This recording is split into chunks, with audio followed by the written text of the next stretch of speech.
देख रहे हैं सत्यहिंदी.com। हमें खुशी इस बात की है कि आप हमारे सभी प्रोग्राम्स को पसंद कर रहे हैं और आपसे हमारा रिश्ता मजबूत हुआ है। और इस रिश्ते को और मजबूत करने के लिए डिस्क्रिप्शन में दिए गए लिंक पर क्लिक करिए, जिससे हमारा रिश्ता और मजबूत होगा। आइए अब एक नजर डाल लेते हैं अब तक की सुर्खियों पर। विश्व स्वास्थ्य संगठन ने कहा कि फिलहाल ऐसे कोई सबूत नहीं हैं जिनके आधार पर यह कहा जा सके कि कोविड-19 से ठीक होने वाले मरीजों के शरीर में ऐसे एंटीबॉडीज हैं जो कि उन्हें आगे कोरोना वायरस के संक्रमण से बचाए रखेगी। कुछ दिनों पहले तक यह माना जा रहा था कि कोरोना वायरस से संक्रमित होकर ठीक होने के बाद लोगों में ऐसे एंटीबॉडीज विकसित हो जाते हैं जो वायरस पर हमला करके दोबारा संक्रमण के खतरे को टाल सकते हैं। भारत में कोरोना के मामले बढ़कर 24,506 हो चुके हैं, जबकि 775 लोगों की जान जा चुकी है। बता दें, भारत में पिछले 24 घंटों में कोरोना वायरस से संक्रमण के 1,429 नए मामले सामने आए हैं और 57 लोगों की मौत हुई है। केंद्र सरकार की ओर से रैपिड टेस्टिंग किट के इस्तेमाल को टालने पर विचार किया गया है। एएनआई ने अपने ट्वीट में लिखा है कि कोरोना वायरस पर मंत्रियों के समूह की एक बैठक में इस नतीजे पर पहुंचा गया है कि फिलहाल भारत में स्थिति नियंत्रण में है और सरकार की ओर से उठाए गए कदमों से सकारात्मक परिणाम आए हैं। इसलिए फिलहाल रैपिड टेस्ट किट के इस्तेमाल को रोका जा रहा है। उत्तर प्रदेश सरकार में अतिरिक्त मुख्य सचिव अवनीश अवस्थी ने बताया कि हरियाणा से अब तक 2,224 प्रवासी मजदूर 82 बसों से यूपी लाए जा चुके हैं। इन सभी को उनके घर भेजने से पहले क्वारंटाइन कर दिया गया है। आपको बता दें कि उत्तर प्रदेश की योगी आदित्यनाथ सरकार ने दूसरे राज्यों में फंसे अपने श्रमिकों को चरणबद्ध तरीके से वापस लाने का फैसला किया है। उत्तर प्रदेश सरकार ने भी केंद्र की तरह अपने कर्मियों को जनवरी से प्रस्तावित महंगाई भत्ता व पेंशनरों को महंगाई राहत रोकने का ऐलान किया है। इसके साथ ही सरकार ने 6 तरह के भत्ते भी स्थगित कर दिए हैं। 1 जनवरी 2020 से जून 2021 तक डीए बंद रहेगा। इसके अलावा सचिवालय भत्ता, पुलिस भत्ता भी बंद कर दिया गया है। इससे यूपी में 16 लाख से ज्यादा कर्मचारी प्रभावित होंगे। वहीं 11.82 लाख पेंशनरों को झटका लगा है।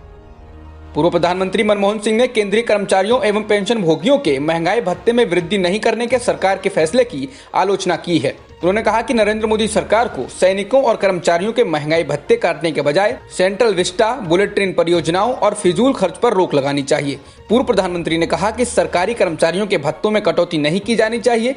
मैं मानता हूं कि ऐसे कठिन समय में भी केंद्रीय कर्मचारियों और सैनिकों पर ऐसा फैसला थोपना जरूरी नहीं है। केंद्रीय गृह मंत्रालय ने देश भर में दुकानों को खोलने की अनुमति दे दी है। मॉल्स में लगने वाली दुकानें अभी बंद रहेंगी। केंद्र सरकार ने कहा है कि यह अनुमति शर्तों के साथ दी जा रही है। शर्त यह है कि सभी लोगों को सोशल डिस्टेंसिंग के नियम का पालन करना जरूरी होगा, मास्क लगाना होगा और ग्लव्स पहनने होंगे। शहरों और कस्बों में बाजार बंद रहेंगे और छोटी मोटी दुकानें खुलेंगी। ग्रामीण इलाकों में सभी दुकानें खुलेंगी, लेकिन हॉटस्पॉट और कंटेनमेंट जोन के इलाकों में अभी दुकानें बंद ही रहेंगी। नगर निगम और नगर पालिका के अंदर और बाहर आने वाले दुकानों को खोलने के केंद्रीय गृह मंत्रालय के फैसले को दिल्ली सरकार ने फिलहाल लागू करने से मना कर दिया है। दिल्ली सरकार ने कहा है कि वो हालात का जायजा लेने के बाद इसके ऊपर कोई निर्णय लेगी। दिल्ली डिजास्टर मैनेजमेंट अथॉरिटी की शीर्ष कमेटी स्थिति का मूल्यांकन करेगी, फिर उसके बाद इसके ऊपर कोई फैसला लिया जाएगा। इसके अलावा असम सरकार ने भी अभी सभी दुकानों को खोलने के फैसले को लागू करने से मना कर दिया है। असम सरकार का कहना है कि वो 27 अप्रैल को इस पर फैसला करेंगे।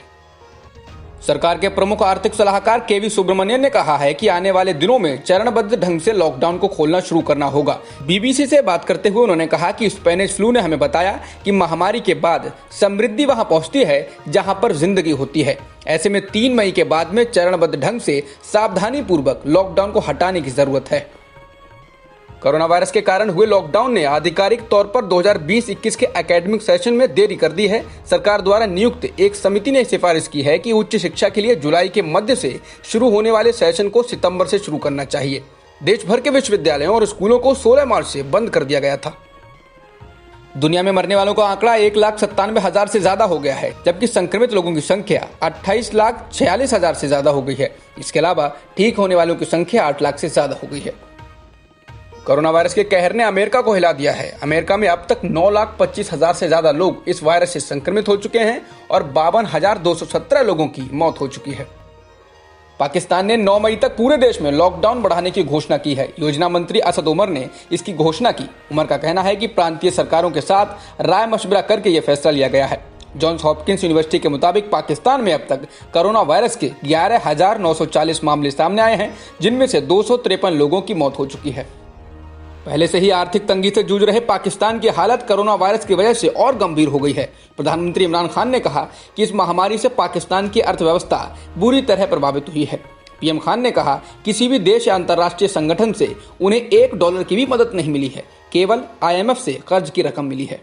अब तक की खबरों में इतना ही। बाकी खबरों के लिए बने रहिए सत्यवेद.com के साथ।